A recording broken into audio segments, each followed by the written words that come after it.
The last sound I hear before the door closes is the kettle. It is still boiling on the stove inside, steam rising from the spout, that thin, persistent whistle filling the kitchen like a small alarm no one plans to answer. My stepfather Dorian has just told us to leave. He said it the way a man might cancel a newspaper subscription, calmly, without drama, without looking up from the papers on the kitchen table. You're almost 18 anyway, Sera. Figure it out. My sister Wren is 14 years old. She is standing next to me on the front porch of the house where we have lived for the past 3 years, holding a canvas bag she packed in 7 minutes. 7 minutes was all Dorian gave us. I watched her move through our shared bedroom with the efficiency of a person who had been quietly preparing for this moment for much longer than 7 minutes. She grabbed our mother's photograph first, then her school notebook, then the small tin box she keeps under her mattress. I don't ask her what's in the tin box. I already know. The porch light clicks off behind us, Dorian's way of punctuating the sentence. Sentence over. Move on. The night is cold for mid-April in northern Idaho. A wet cold that gets into your joints and settles there. The kind of cold that reminds your body it is alive only because it is still working hard enough to stay that way. The trees at the edge of the yard are black against a sky that has forgotten about stars. I am carrying one duffel bag with both our winter clothes stuffed inside and $51 in cash, all that remains of the money I have been saving from my shifts at the hardware store. 3 evenings a week for the past 8 months, $51 in a duffel bag and my little sister's hand in mine. Wren doesn't cry. She hasn't cried since the morning 6 months ago when they told us our mother wasn't going to wake up again. I watched her face in that hospital waiting room, watched her take something that was breaking inside her and press it down, compress it, make it smaller and harder and more useful. She took her grief and turned it into a stone she carries in her chest, something dense and enduring, something that won't dissolve in tears. I envy her that. My own grief sits just below the surface like a flooded basement, always threatening to spill. Where are we going? She asks. Her voice is steady, matter of fact, as if the answer to this question is simply the next item on a list. I don't have an answer. Not yet. But I reach into the front pocket of my jacket and feel the edge of the envelope that has been living there for 4 months, the one our mother pressed into my hands 11 days before she died, her fingers thin and deliberate around mine. Her voice barely above a whisper in that antiseptic room that smelled of machinery and finality. Don't open this unless you have no other choice, Sera. Promise me.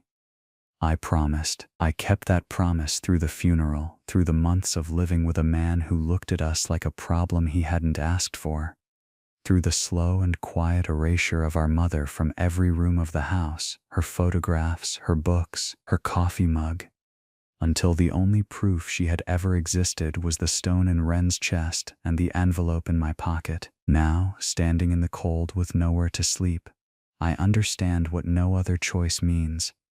I pull out the envelope. The paper is soft at the edges from all the nights I held it without opening it. My mother's handwriting on the front. For Sera, when the time comes. Wren sees it. Her eyes go to mine. What is that? Something Mom left me. I open it there in the dark, on the gravel edge of the driveway, under a sky that has forgotten about us.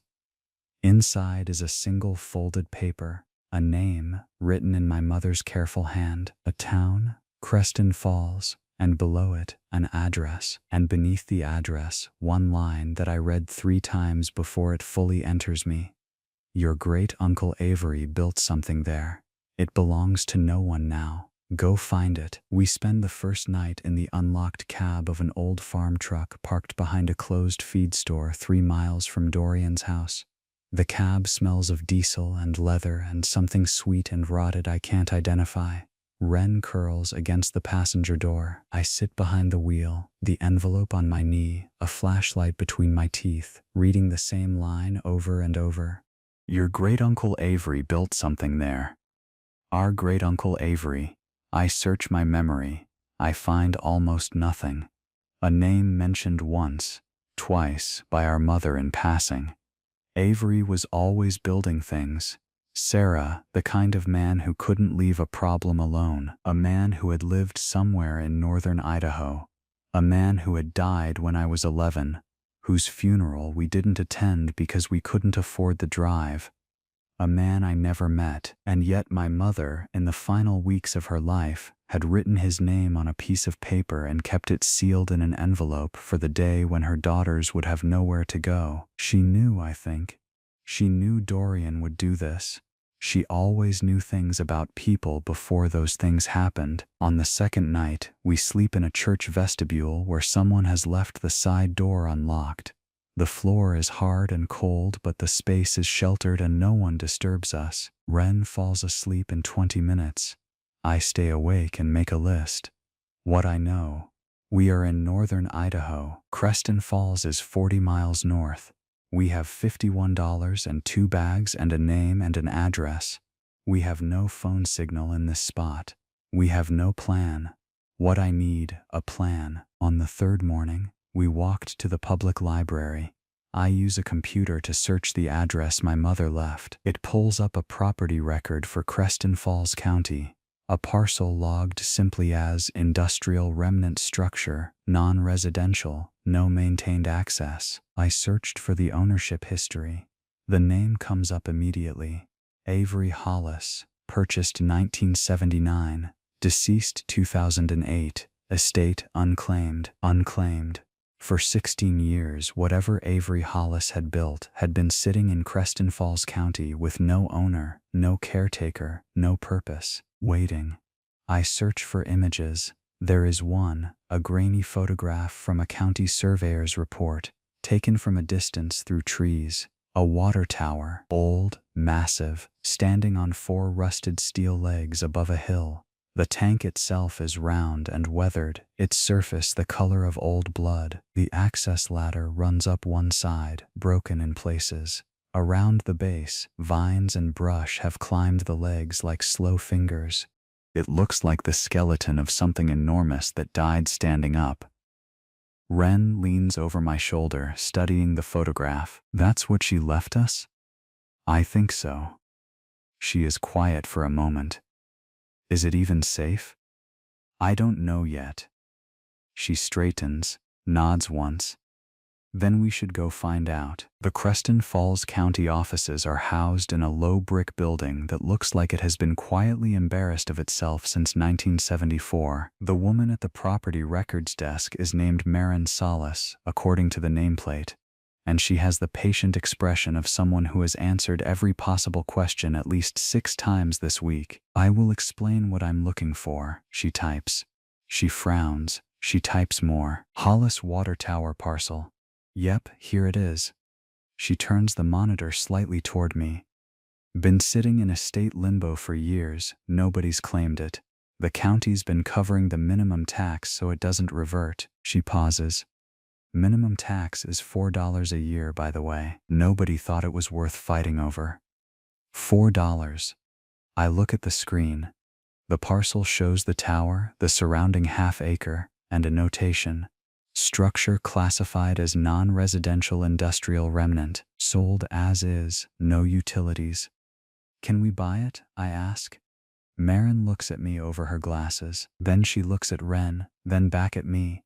You two are what, teenagers? I'm 17, she's 14. And you want to buy an abandoned water tower? Yes, ma'am. She studies us for a long moment, the kind of study that takes in hollow eyes and overpacked bags and 2 girls who clearly slept somewhere other than a bed last night. There's a processing fee, she says finally. $4.22 to transfer the estate claim. You'd be taking on the back taxes too, but Avery only missed the last 2 years of his life, so that's $8 total. $8. We have 51. We'll take it, I say. Wren stamps the papers without another word. Then she slides a ring of keys across the counter. There are 2 on the ring, both old, both heavy, both the color of dried rust. Access gate and tower hatch, she says. It's about 6 miles north on Miller Creek Road. You'll know it when you see it. She pauses. There's no road access past the gate. You'll be hiking in. That's fine. She holds the keys out. When I take them, she doesn't release them immediately. Your great uncle, she says quietly. Avery Hollis. I knew him a little. He was a good man, quiet, kept to himself. She releases the keys. He talked about family sometimes, said he had a niece he'd lost touch with, said someday the family would find their way back to the land he'd been working on. I feel something shift in my chest. He was working on it. For years, before he got sick, always had something going up at that tower. She tilts her head. Nobody knew what. I look at Wren. Her eyes are wide and still. We're going to find out, I say. The walk takes 2 hours and 14 minutes. I count the time because counting keeps the fear manageable. Miller Creek Road turns from pavement to gravel to a narrow twin-track trail pressed flat by vehicles that haven't passed in years. The trees on either side are dense, tall pine and alder, their canopy so thick that the afternoon light filters down in pieces. The ground is soft with old leaves and creek mud. Twice I sink to my ankle and have to pull my foot out with both hands while Wren watches without comment. She has always been better in terrain than me. She was the one who climbed things as a child, who found paths through obstacles, who never seemed to register that something was difficult until she was already on the other side of it. She walks slightly ahead now, picking the firmest ground. We smell the tower before we see it. A sharp mineral scent, iron and old water and something like the inside of an old well. Then the trees thin and the trail curves left, and there it is. It rises from the hillside like something the earth built before it understood architecture. 4 steel legs, each as thick as a man's chest, planted in concrete foundations that have cracked and heaved with decades of freeze-thaw cycles. The tank itself sits 30 feet above the ground, a cylinder 12 feet in diameter, the seams welded with workmanship that belongs to another era. The whole structure is wrapped in rust. Not flaking, structural rust, but a surface rust, a patina. The kind that forms when steel breathes in wet air for 50 years but remains fundamentally sound beneath. At the base, between 2 of the legs, someone has built a platform. Not an old platform, not something original to the tower's industrial use. A hand-built platform of treated lumber, its edges fitted with a low railing, the wood still pale, meaning it was put here within the last decade, maybe less. The platform extends about 8 feet out from the tower's central column, and at the back of it, fitted into the base of the tower's steel support structure, is a door, a real door. Heavy steel, painted dark green, fitted with a hinged frame welded directly to the tower leg. Wren stops walking. I stop beside her. We stand in silence for a moment, both of us absorbing the fact that this is not simply an abandoned industrial structure.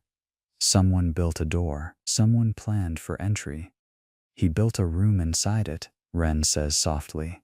Didn't he? I look at the tower's massive central column, the thick steel pipe that runs from ground to tank. From the outside it looks solid, structural, but central columns on old water towers of this design are often large-diameter steel tubes, accessible, functional. And if someone had spent years modifying one, not just a room, I say, more than that. The smaller of the 2 keys fits the door. The lock resists at first, decades of rust particulate in the mechanism. But when I lean into it with both hands, something inside shifts. The tumblers turn. The door swings outward with a sound like a ship's hatch opening, a deep metallic groan that seems to come from the tower itself. Cold air breathes out from the opening. Clean, cold, dry. I shine the flashlight in. The central column of the tower is approximately 4 feet in diameter, large enough to stand in if you angle your shoulders.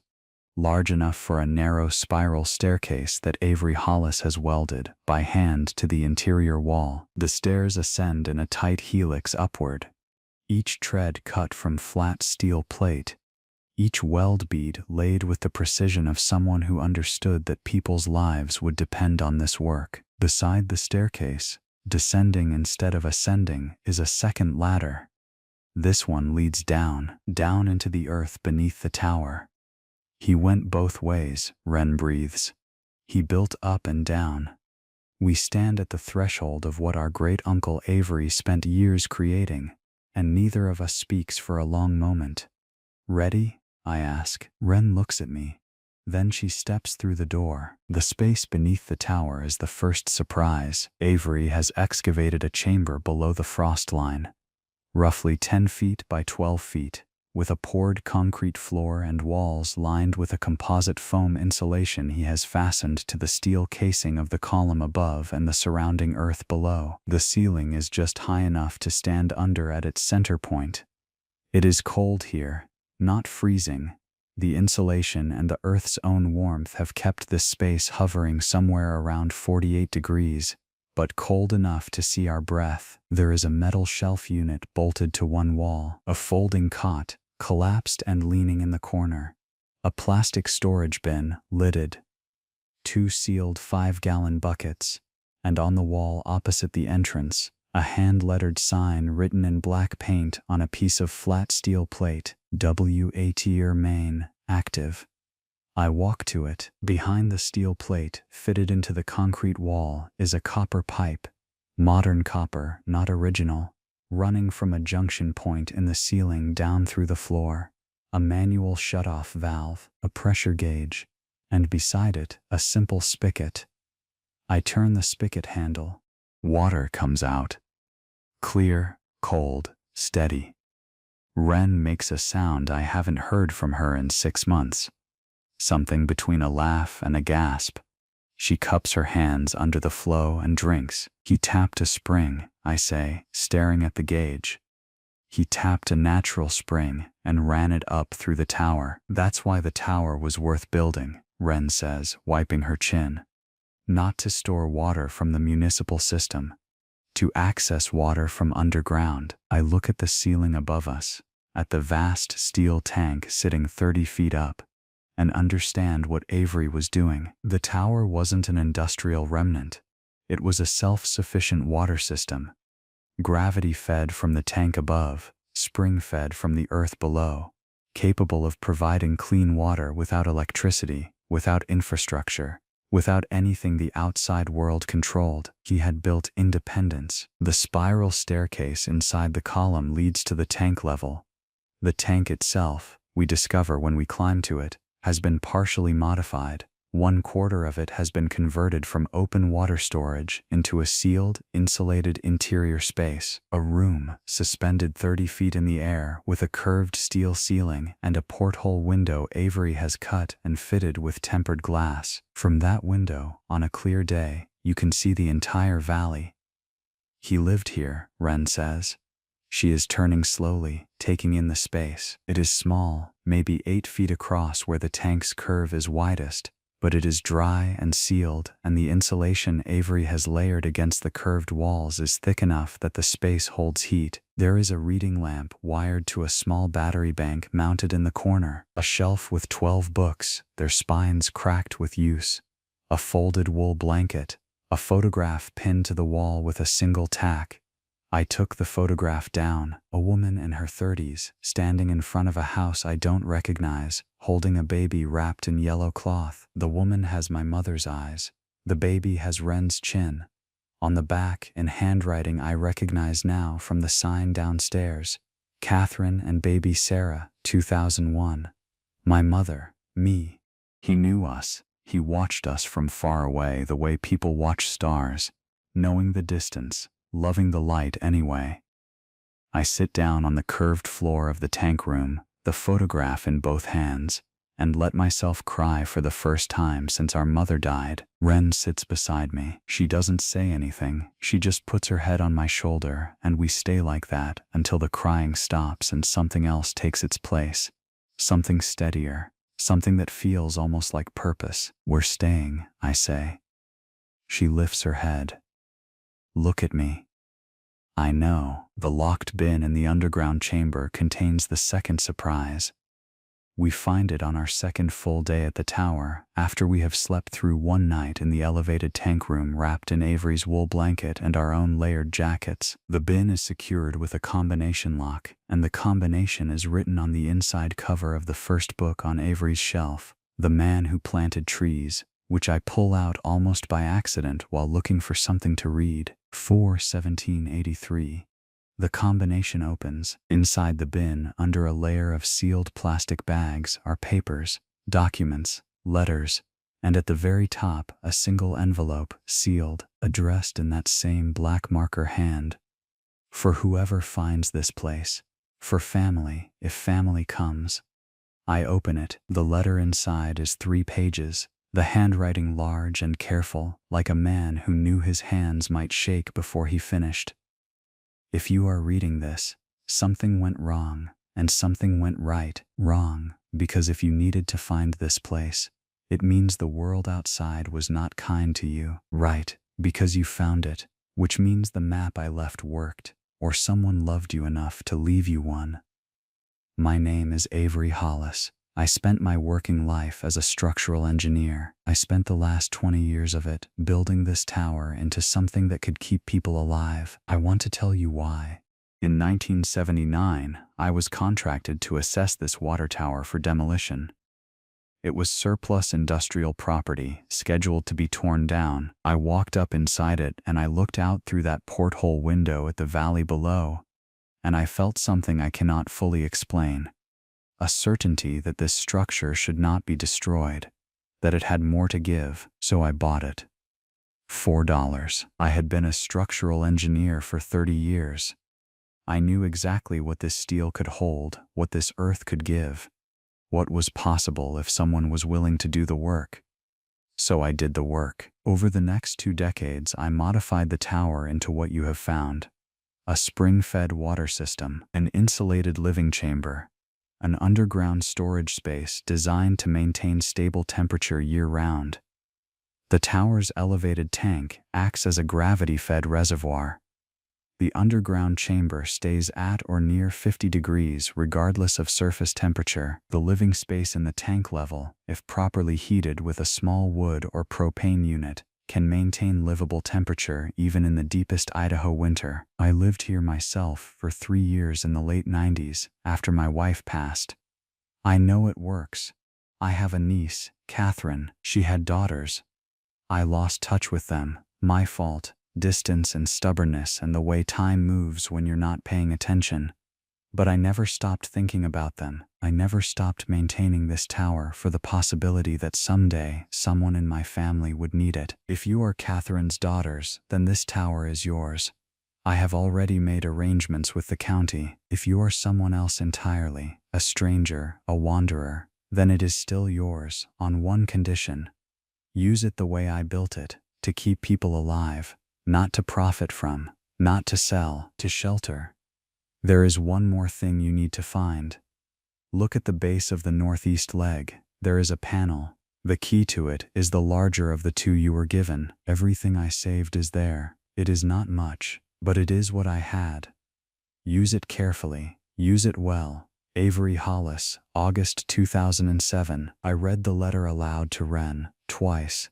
The second time through, neither of us speaks until I've folded it back along its creases. He built this for us, Wren says. He didn't know our names, but he built it for us. He built it for whoever needed it most. She looks at the papers in the bin, the structural diagrams, the maintenance notes, the spring water test results Avery has documented year by year in a small ledger. Decades of careful, quiet work, decades of a man tending to something in case someone needed it. The northeast leg, she says, we should go look. The panel is steel, flush with the concrete foundation, invisible unless you know to look for it. The larger key fits a lock so smooth it must have been replaced recently. Inside the panel, in a waterproof military surplus case, is a bundle of envelopes bound with a rubber band and, beneath them, a roll of cash. Wren counts it without speaking. She counts it a second time. 3,800, she says. Her voice is completely level. And there's a note. The note is brief. For materials, for the first winter, start with heat, then walls, then everything else in the order it matters. We sit on the damp ground at the base of the tower, the cache between us, the afternoon light coming through the trees in long golden columns, and I understand something about the nature of inheritance that no one ever teaches you. That the most valuable thing one generation can leave another isn't money. It's preparation. Avery Hollis had spent 30 years preparing for this moment, and we had driven him here with 7 minutes and a canvas bag and $51. We need to go to the hardware store, I say. Wren stands, brushes her knees, and looks up at the tower.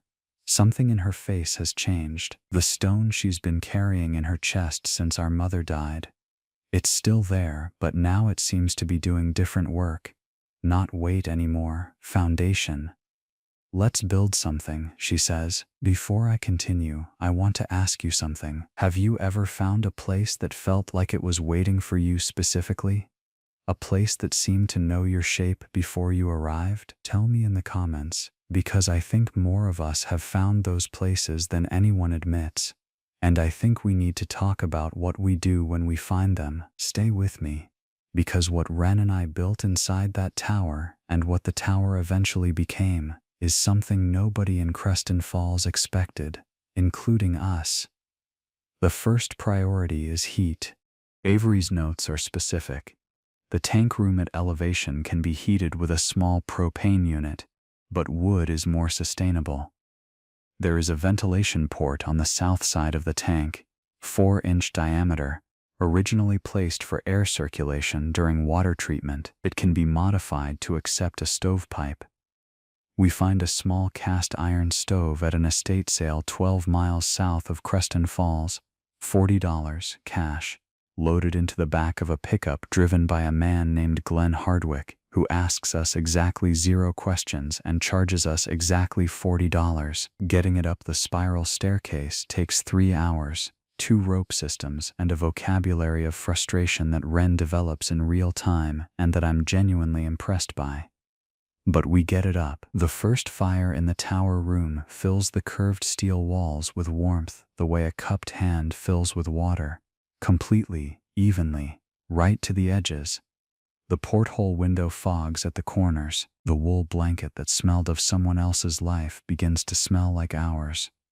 It works, Wren says. She is sitting cross-legged near the stove, holding her hands toward the heat.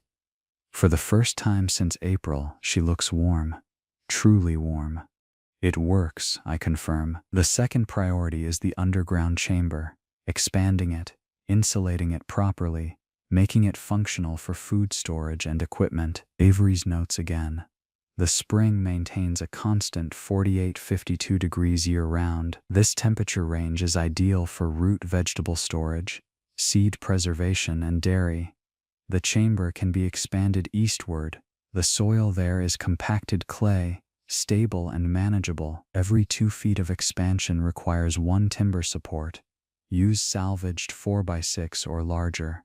We expand eastward. It takes 4 weeks of evenings and weekends. I pick up 3 shifts per week at a small cafe in Creston Falls where a woman named Bev Mosher gives me work without asking for a home address, and by the end of the 5th week we have added 60 square feet of underground storage, braced with salvaged timber we haul from a collapsed barn 2 miles up the logging road.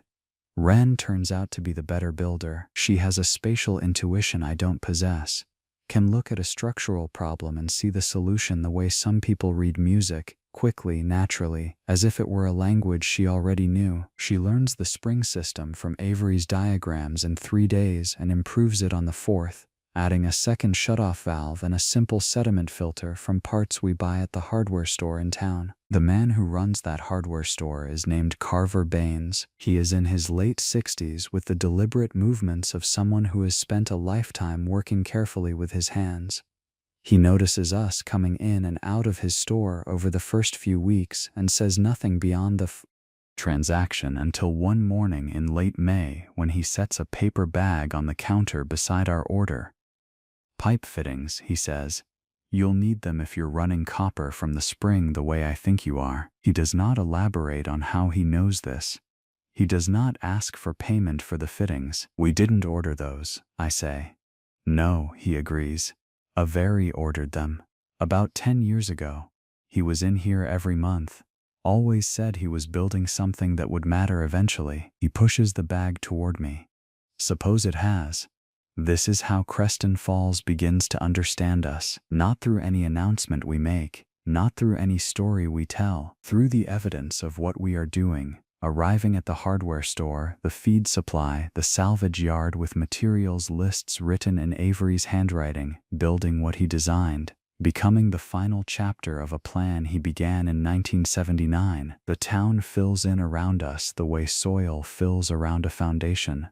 Slowly, naturally, inevitably. Have you ever had a community surprise you? Did people show up when you expected to be alone? I want to know, because what Creston Falls did for us that summer and fall is something I still haven't found the right words for. Tell me in the comments if you've experienced something like it. And if you haven't, keep watching, because I believe it happens more often than we think. The developer arrives in June. His name is Garrett Fell, and he arrives in a gray SUV that has never touched a logging road before today. He is smooth-faced and well-dressed in a way that seems designed to project approachability while communicating authority. He smiles at me the way people smile at stray animals they're about to corral. "Sera Hollis?" he says, checking his phone. "Is that you?" "It's Sera Calloway. Hollis was my great-uncle." Right, he nods, still smiling. "I represent a development group called Ridgecrest Holdings. We've been looking at this parcel for some time. The county's got plans to run a new access road through this area for a recreational resort corridor. Your tower would be right in the middle of the development zone." He produces a folder from under his arm. "We'd like to make you an offer." I take the folder, open it, look at the number. $75,000. Wren appears from the tower doorway behind me and reads over my shoulder. "No," she says. It is the first and only word she contributes to this conversation. Garrett's smile adjusts slightly. "You haven't heard the full proposal." "We've heard the part that matters," I say. "This isn't for sale." "You're teenagers," he says. Not cruelly, matter-of-factly, the way someone states a fact they expect to be persuasive. "You don't have the resources to maintain this property long-term. The structural assessments alone, the legal compliance requirements. My great-uncle built this tower to survive," I say. "It's been standing for 50 years. It'll stand for 50 more." Garrett looks at me for a long moment. The smooth professionalism develops a fissure. "I'll be back," he says. "Think about it." He leaves. We watch his SUV back down the trail, its undercarriage scraping on rocks it was never designed for. "He'll send inspectors," Wren says. "Yes. We should call Marin." Marin Solis from the county records office turns out to know a property rights attorney named Daphne Corrigan who has been practicing in Creston Falls for 20 years and who, upon hearing our situation, asks us to come in the next morning. Daphne Corrigan is 52 years old and looks like someone carved her from the same Idaho granite as the hills outside town. She reads every document we have. Avery's letter, the estate transfer papers, the structural notes. With the focus of a person reading a case she's been waiting her whole career to argue. "Your great-uncle built this tower on purchased property," she says, tapping the deed. "He paid his taxes. He legally modified the structure with permits filed in 1984, 1991, and 2003. She looks up. The development corridor they're referencing requires county approval that hasn't been granted yet, and before any condemnation or acquisition can proceed, the county must demonstrate public necessity." "Can they?" I ask. "A ski resort access road?" She almost smiles. "I'll make it very difficult for them to argue that qualifies." She takes our case for what she calls a highly negotiable fee. The negotiated fee turns out to be, after Wren does the negotiating, a jar of the spring water we've been bottling and a standing invitation to see what we've built. Daphne comes the following Saturday. She walks up the spiral staircase. She looks through the porthole window at the valley. She stands in the underground chamber and holds her hand under the spring water spigot. She doesn't say anything for a long time. Then, Avery Hollis filed a heritage site application for this property in 2006. It was never processed. He died before completing it. Can we complete it? I already started the paperwork. She caps her water sample jar. Nobody's taking this tower.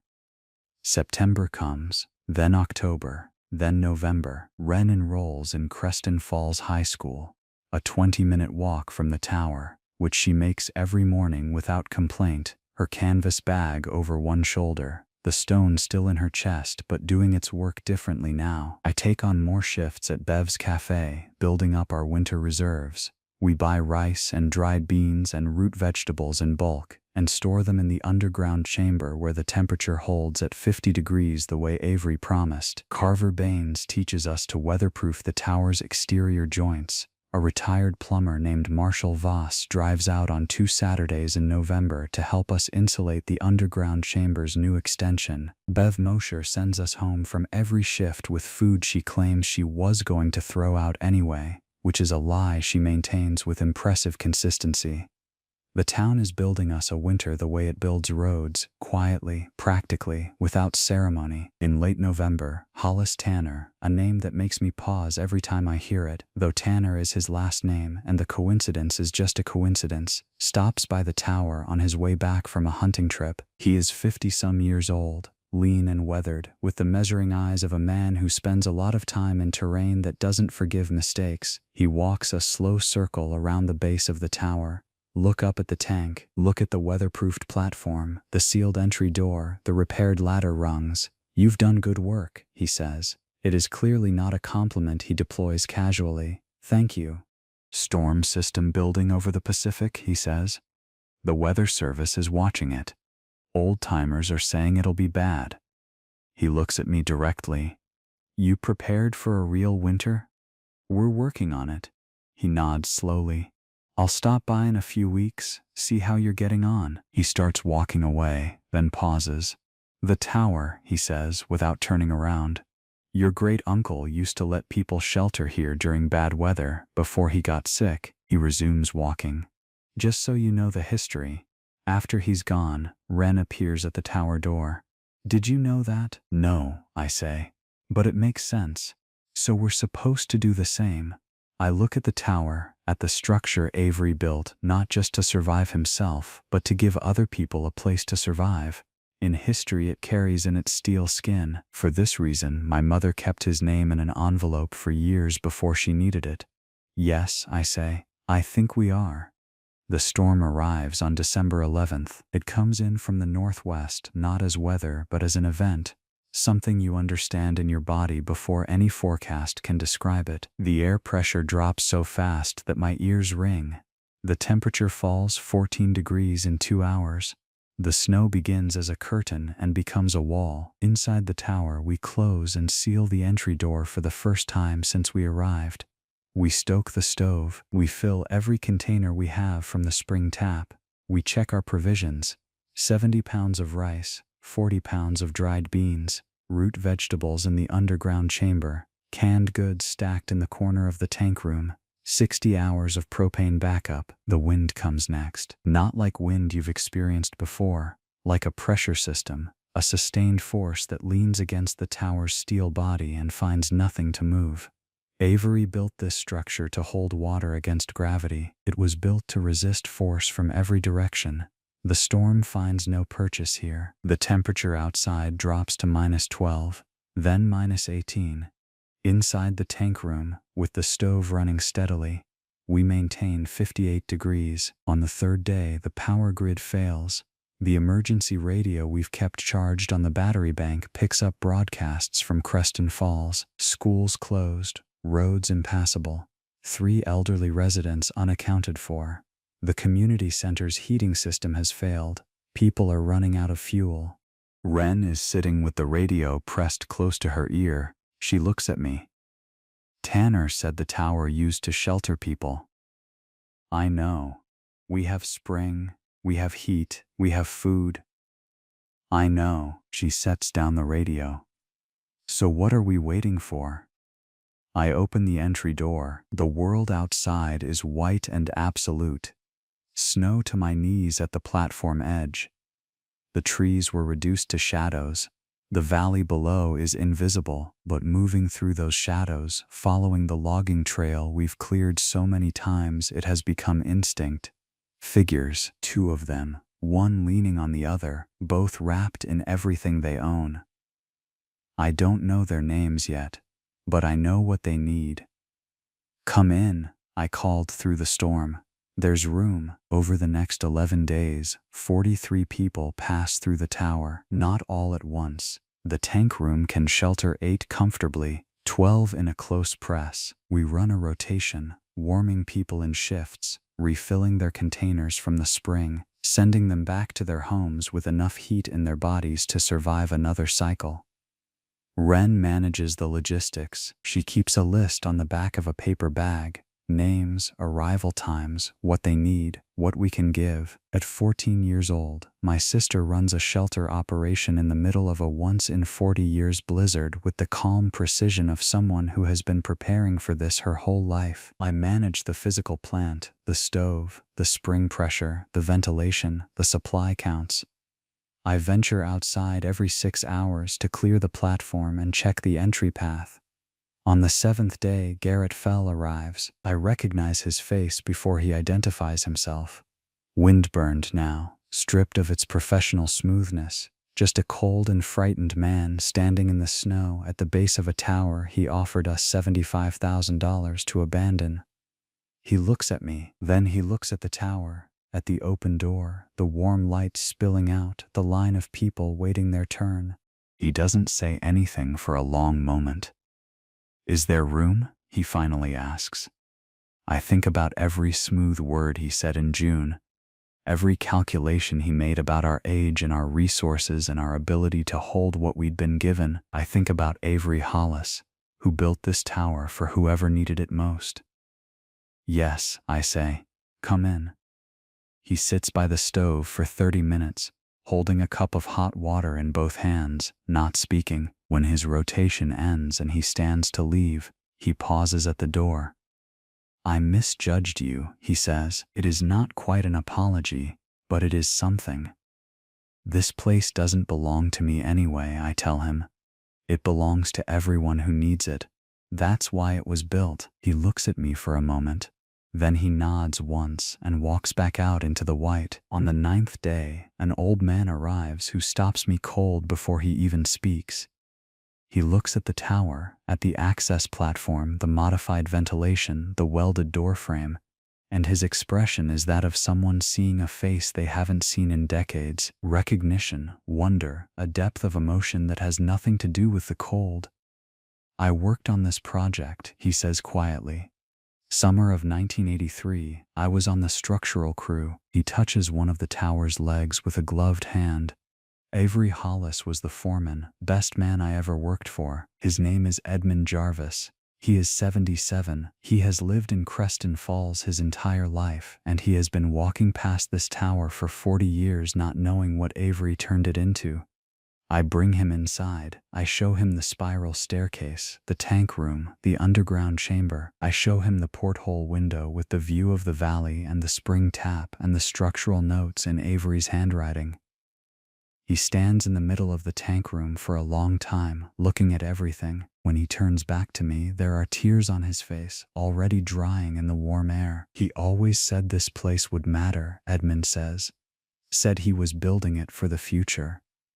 He looks around one more time. Turns out he meant it literally. He reaches into his coat and produces a folded piece of paper.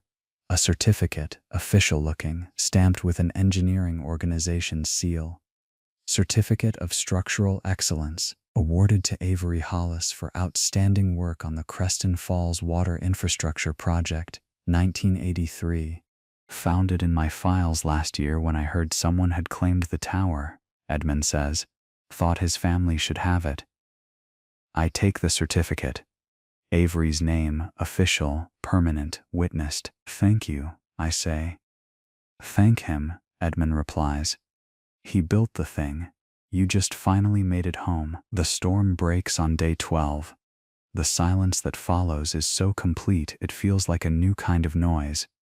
The world outside is buried under 3 feet of snow, sculpted by wind into shapes that look almost deliberate, trees bent, trails erased, the valley transformed into something that will take weeks to recognize as itself again.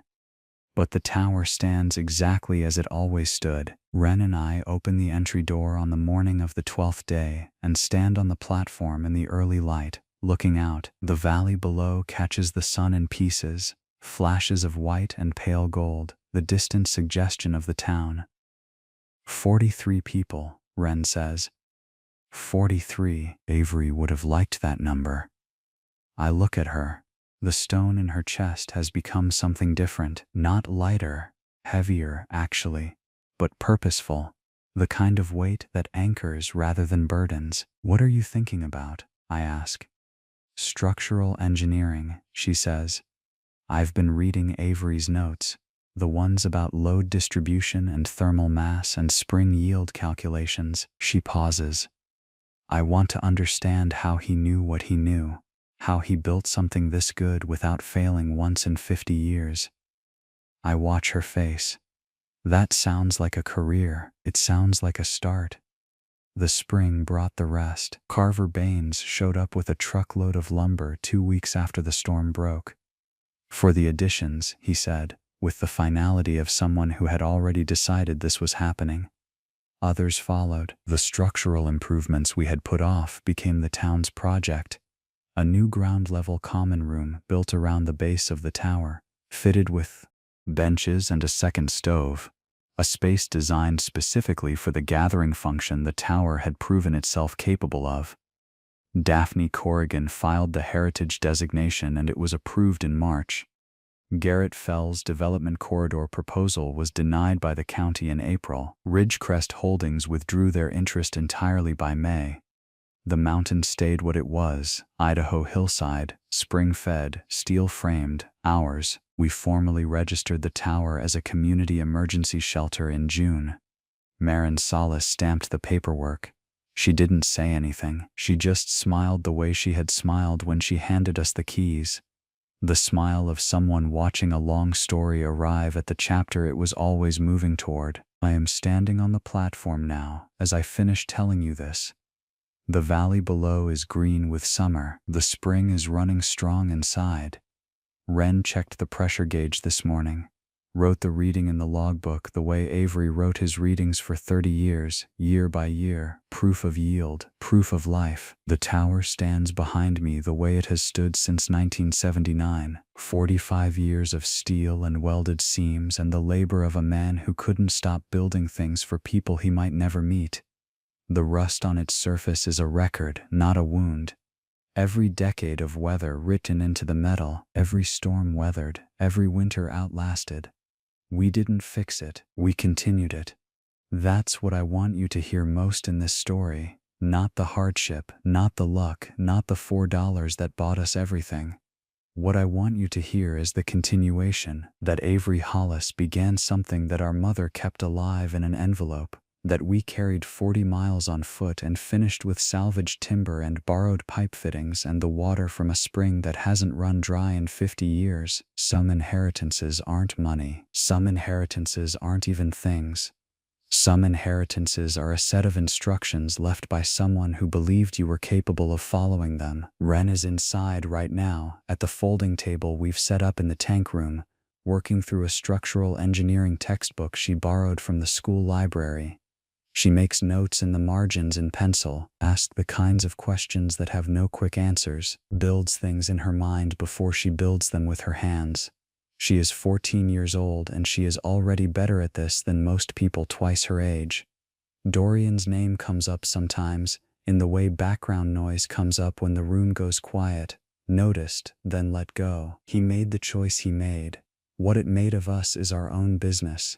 Our mother gave us the envelope because she knew.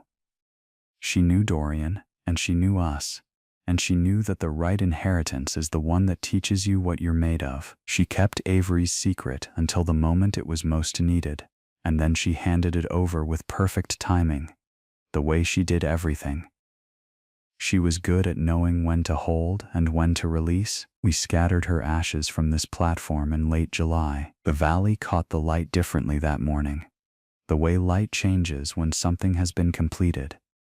Wren held the tin box she'd packed in 7 minutes on the night everything ended. I held the photograph of our mother holding me, infant wrapped in yellow. We stood there together, the two of us, the way we always stand, shoulder to shoulder, in the direction of what's next.